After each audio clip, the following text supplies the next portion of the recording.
Bonsoir et merci beaucoup d'être là. Moi, je suis Elisa Demourou, je suis italienne. Je travaille ici dans le laboratoire dynamique du langage, c'est ici à Lyon, et aussi dans le laboratoire ENES qui est à Saint-Étienne. Et je suis éthologue, primatologue. Ce sont deux mots difficiles, juste pour dire que j'étudie les comportements des animaux et en particulier les comportements des singes. D'accord ?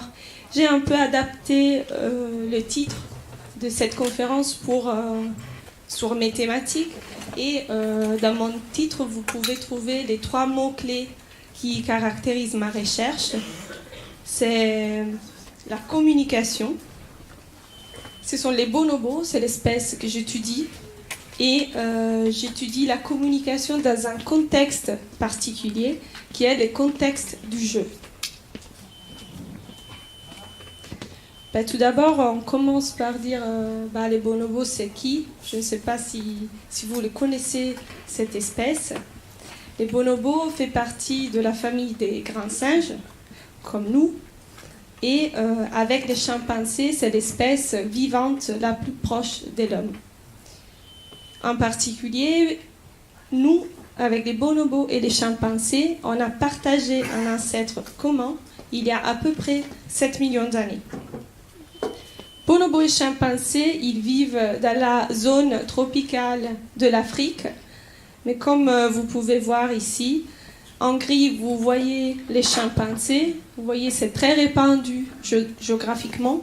Alors que les bonobos, qui est marqué en noir, il se trouve et il vit dans une toute petite, non, parce que c'est un pays énorme, mais seulement au sud du fleuve Congo et dans une partie de la République démocratique du Congo.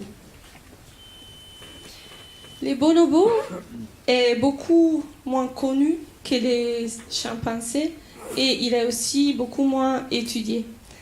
Pourtant, pour comprendre un peu notre espèce, il faut étudier les deux espèces, donc bonobo et chimpanzé.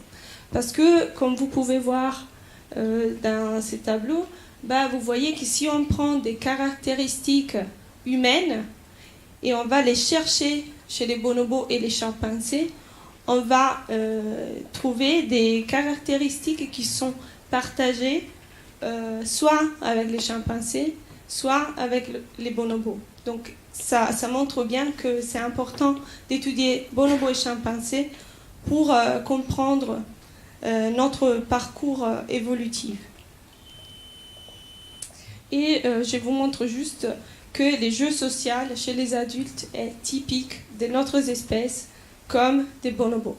Mais c'est une caractéristique qui n'est pas présente chez les chimpanzés.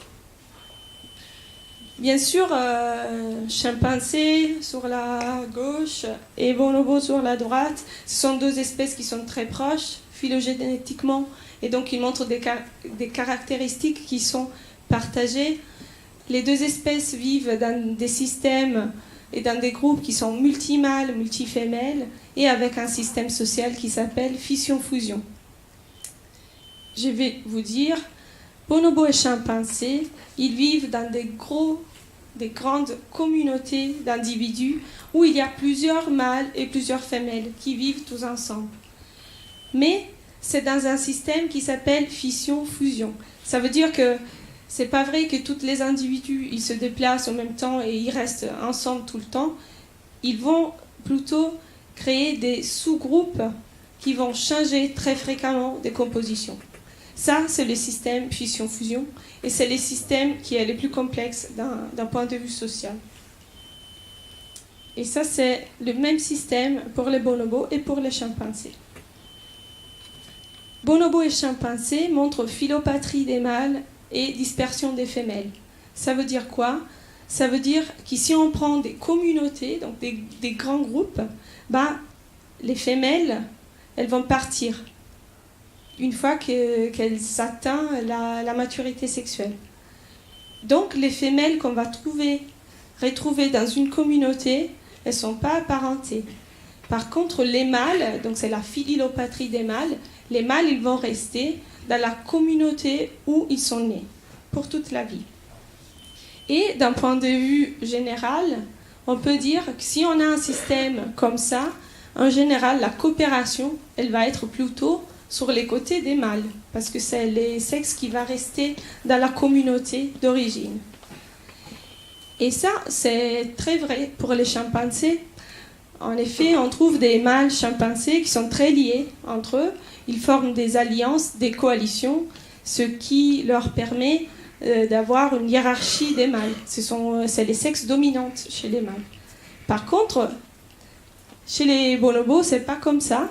Et c'est tout à fait exceptionnel. Les femelles, même si elles arrivent dans une communauté où elles ne sont pas apparentées avec les autres femelles, elles vont créer des liens tellement forts, elles vont créer des coalitions et s'allier. Et comme ça, les femelles, ce sont les femelles qui dominent, qui sont dominantes chez les bonobos. Et c'est tout à fait exceptionnel. Et donc, elles arrivent à dominer les mâles grâce à ce type d'alliance. D'accord ? Donc, on peut trouver les femelles bonobos, elles arrivent à être dominantes parce qu'elles sont alliées, elles sont copines. D'accord ? Et les caractères coopératifs des interactions des femelles seraient liés à la nature pacifique de la société des bonobos. En effet, si on va comparer bonobos et chimpanzés, on va voir que les bonobos, ils présentent des niveaux plus élevés de tolérance et des formes d'agression qui sont beaucoup moins intenses au sein du groupe, donc au sein de la communauté, mais aussi envers les communautés qui sont autour. En effet, on pense que tout le long du parcours évolutif des bonobos, et grâce à un faible niveau de compétition alimentaire, les bonobos ont été soumis à un processus de sélection naturelle contre l'agressivité. D'accord ? Ce qui a entraîné des caractéristiques physiques, mais aussi mentales et comportementales, qui sont similaires à celles qu'on peut trouver dans des espèces domestiquées. Nous, quand on va sélectionner des espèces pour les domestiquer, on va sélectionner des animaux qui ne sont pas agressifs. D'accord ? Et donc les bonobos, on pense qu'ils ont suivi un parcours naturel de sélection contre l'agressivité. Et c'est intéressant parce qu'en effet, cette hypothèse a été aussi pensée pour nous. Nous aussi.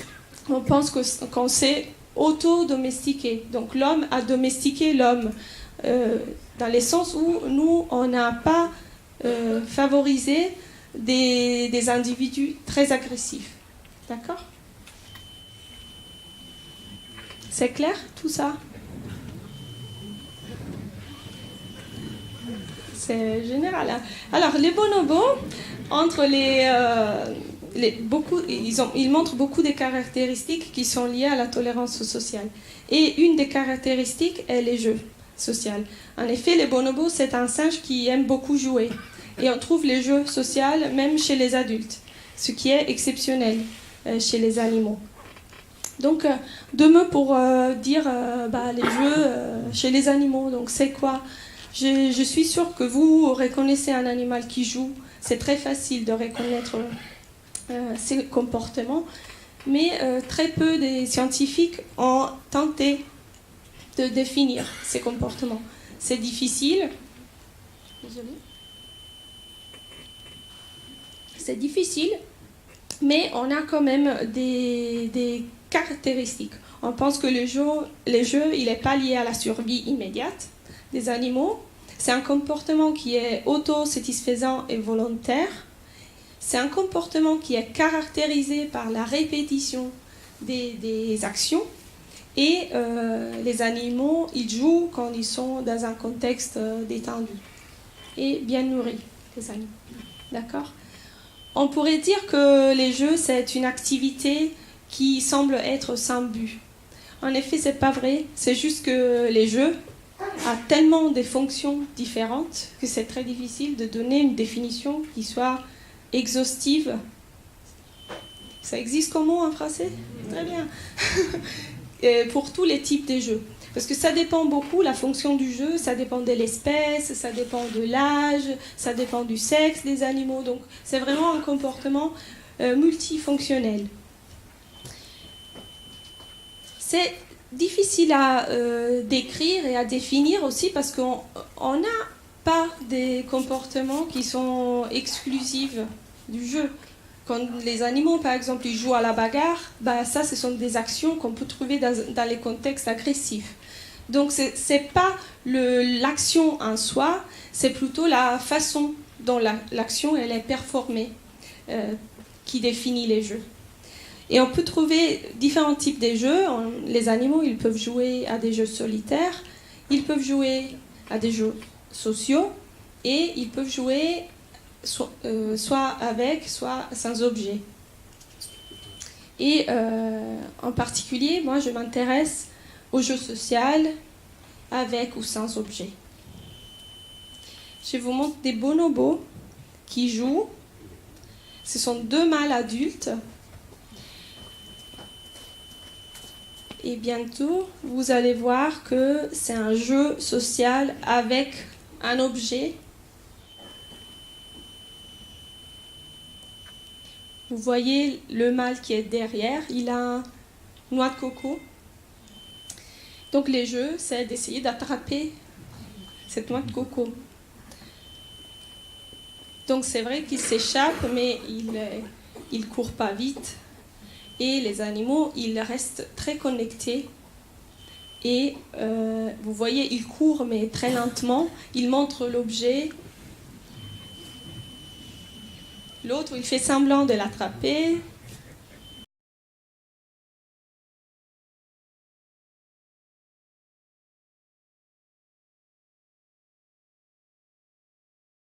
Et ça finit comme ça avec une séance d'épouillage. D'accord ? Donc je suis sûre que même si c'est la première fois que vous voyez des bonobos, bah, c'est clair que ces animaux ils sont en train de jouer. Pourquoi les animaux ils jouent ? C'est une question difficile. Les jeux sociaux, on sait que c'est très répandu chez les mammifères. Il y a même des oiseaux qui peuvent jouer. Mais les jeux, ils peuvent assumer de nombreuses fonctions différentes. Je vous les ai dit. Désolée. Une fonction, c'est celle d'acquérir des compétences sociales et communicatives. En effet, les animaux, quand ils jouent, ils doivent communiquer très très bien. Et en particulier, il y a un type de jeu, c'est le play fighting. En français, on peut les traduire par jouer à la bagarre.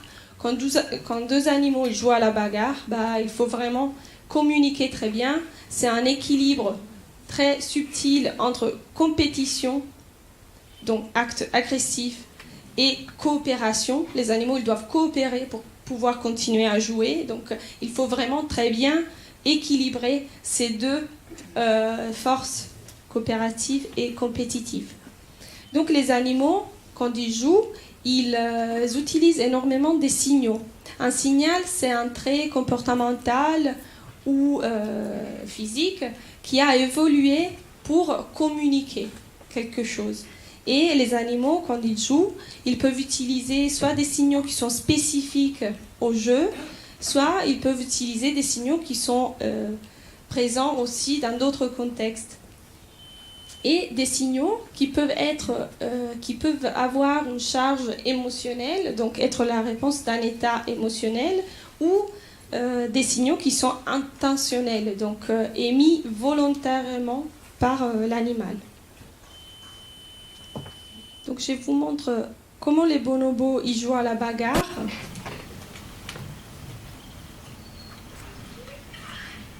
Ce que vous entendez, c'est le rire de bonobo.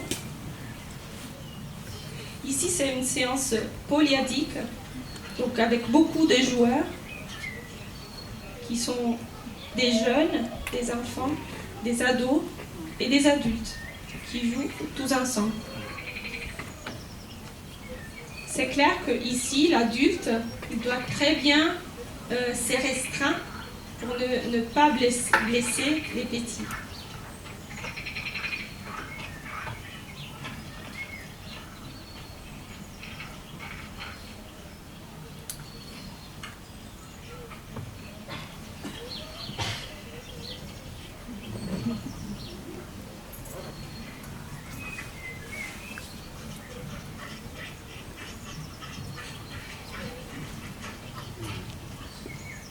Ça, c'est le rire du bonobo.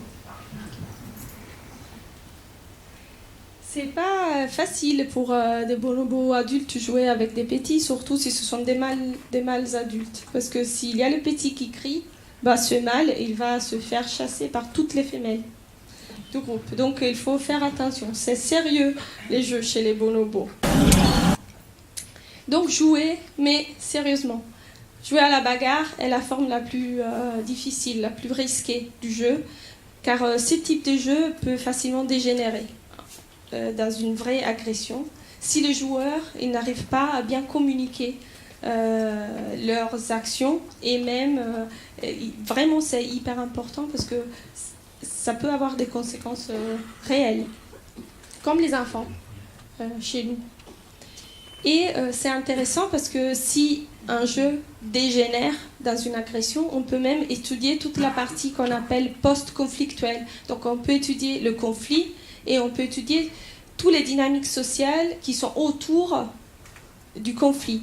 Par exemple, réconciliation, consolation, etc. Et les jeux est le premier contexte et les plus importants contextes dans lesquels les petits bonobos ils doivent gérer des relations sociales. Les jeux, on peut imaginer, les petits, ils naissent, c'est une espèce qui a une croissance très lente. Donc les petits restent avec la maman longtemps. Donc ils sont sevrés autour de 4 ans. D'accord ? Donc il y a vraiment une très forte relation avec la maman. Et donc les premiers jeux, c'est bien sûr les jeux mère-petit. Et après ce petit, il va petit à petit étendre son réseau des relations sociales et on peut trouver les jeux entre petits, les adolescents sub-adultes qui jouent avec des petits et on peut avoir des adultes qui jouent avec des petits. D'accord ? Donc c'est très complexe les réseaux sociaux qu'on peut trouver autour du jeu. D'accord ? Et c'est très important de dire que les jeux sociaux chez les bonobos est présent aussi chez les adultes. Donc on peut avoir des séances de jeux adultes-adultes. Et ça, c'est très différent des chimpanzés. Et les jeux, il est même utilisé par les bonobos quand il y a des rencontres entre différentes communautés. Donc ils peuvent arriver à jouer. Chez les chimpanzés, c'est pas du tout comme ça. Ils arrivent à se tuer entre communautés. Donc c'est vraiment très différent. D'accord ? Donc je vous montre ça parce que moi je le trouve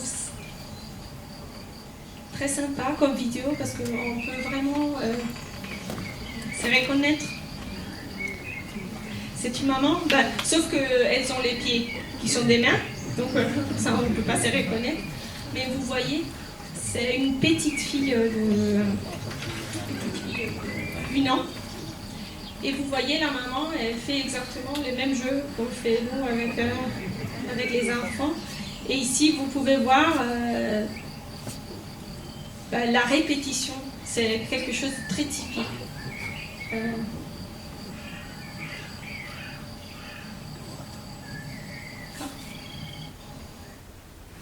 La communication chez les bonobos est une communication qui est très très complexe.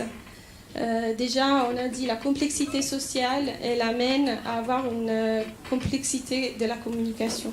Les bonobos, ils peuvent communiquer en utilisant des expressions faciales, des vocalisations. Ils ont un répertoire important de vocalisation. Et ici, je vous montre une photo de ce qu'on appelle play face. C'est une expression du visage qui est exclusif du contexte des jeux. C'est comme notre rire, c'est l'homologue du rire chez nous et qui est associé avec cette vocalisation que je vous...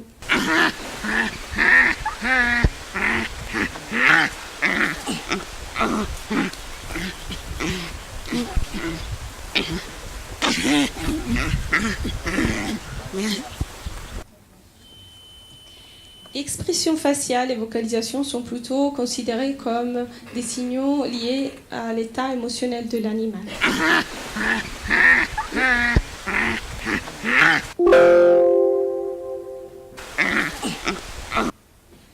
Mais les bonobos, ils ont un répertoire des gestes.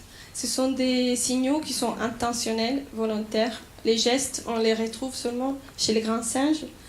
Et ce sont des mouvements qui peuvent être faits avec les bras, les jambes et la tête, qui ont vraiment des caractéristiques d'intentionnalité. Et les gestes chez les bonobos, ils peuvent être des gestes visuels, des gestes sonores, donc ils font du bruit, et tactiles aussi, donc ils peuvent avoir un contact physique.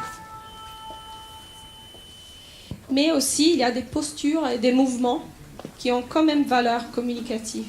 Par exemple, ici, vous voyez 2 mâles adultes au Congo, et vous voyez que le mâle qui est à droite, il est totalement dans une posture qu'on appelle self-handicapping, c'est se mettre dans une position de vulnérabilité. D'accord ? Donc c'est souvent, on retrouve ça, ils peuvent changer de position selon la hiérarchie, par exemple, pour montrer que c'est du jeu. Donc pour montrer vraiment la vulnérabilité. C'est clair que nous, on considère tout ça comme des systèmes qui sont séparés. C'est pas vrai. Les animaux, ils communiquent souvent en mélangeant des signaux qui appartiennent à des systèmes différents. D'accord ? Donc, on peut avoir un geste qui est accompagné par une vocalisation, par exemple. Et ici, je vous montre, par exemple, un geste qui est sonore. Et c'est dans les contextes de jeu et c'est utilisé pour attirer l'attention. Vous devez regarder cet individu.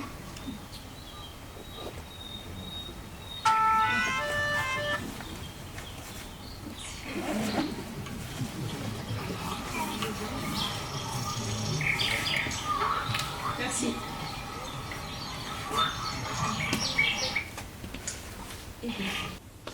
Donc mon projet de recherche, l'objectif de mon projet des postdocs est celui de décrire les effets de l'environnement social des premières années de vie sur le développement du jeu et des capacités communicatives chez les bonobos. On sait, et aussi Nicolas il a dit ça, si on va isoler un animal, donc l'isolement précoce et la privation et des facteurs de stress peuvent compromettre et limiter fortement le développement correct d'aptitudes sociales complexes. Ça, on le sait depuis longtemps. Donc, mon projet de recherche est celui d'aller comparer 2 groupes de bonobos. Un groupe, ce sont des bonobos qui sont nés et qui ont grandi dans des groupes sociaux complexes et qui ont été élevés par leur mère et donc qui ont vécu leur vie dans des groupes sociaux denses d'un point de vue social. Donc le petit, il avait la possibilité d'interagir avec d'autres petits, mais aussi des adolescents, des subadultes et des adultes. D'accord ? L'autre groupe, ce sont des bonobos qui sont des orphelins et qui ont vécu les premières années de vie, à peu près jusqu'à l'âge de 5 ans, dans des réseaux sociaux qui sont appauvris. Parce que ce sont des groupes où il y a seulement des petits, comme eux. Moi, je travaille comme ça, comme je collecte des données. Donc, j'utilise une caméra pour enregistrer les vidéos, un microphone directionnel et un système d'enregistrement d'audio. Et je passe toute la journée devant les bonobos. J'ai collecté les données à la Vallée des Singes. C'est un parc qui est en France, pas loin de Poitiers. Et je suis allée au Congo. À Kinshasa, il y a un sanctuaire qui s'appelle l'Olaya Bonobo. C'est le seul sanctuaire au monde qui sauve des bonobos orphelins. Les bonobos sont menacés par les braconnages et la déforestation. Et ces centres vont sauver des petits bonobos qui sont trouvés dans des maisons, souvent, et essaie de les rétablir, de les sauver. D'accord ? Mais il faut une période qu'ils doivent passer avec d'autres petits comme eux et avec des mamans de substitution qui sont des mamans humaines jusqu'à l'âge des 5 ans. Donc ils vont passer toute cette période qu'avec de petits comme eux. Et donc à la vallée, j'ai des bonobos qui sont élevés par leur mère, mais à l'Olaya Bonobo, j'ai les deux. J'ai des petits qui sont orphelins, qui ont été récupérés, mais j'ai aussi des bonobos qui ont été élevés par leur mère, parce qu'à l'Olaya Bonobo, il y a quand même des groupes sociaux où il y a de la reproduction. Donc j'analyse les vidéos et les signaux acoustiques, et l'idée pour moi c'est en premier de décrire les caractéristiques du jeu, et selon l'âge et selon les groupes à lesquels il appartient les petits, et aller décrire tous les signaux communicatifs qui sont présents dans la séance de jeu et essayer de les intégrer au niveau de la séance de jeu en elle-même pour voir comment justement ils arrivent à communiquer tout le long de la séance.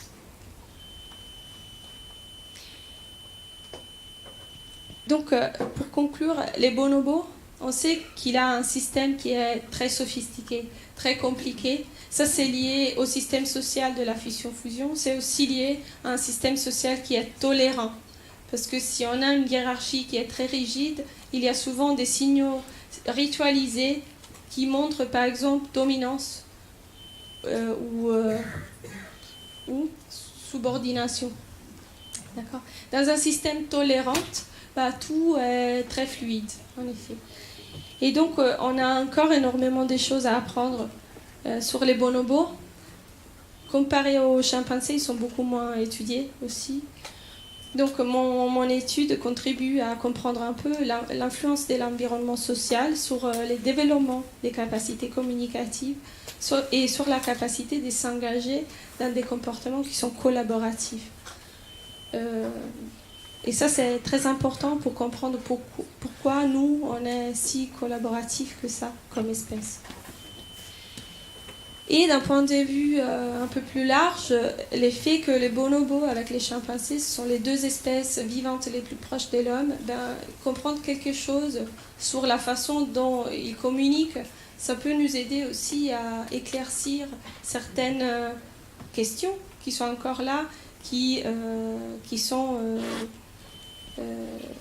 justement sur l'évolution du langage et du système communicatif humain.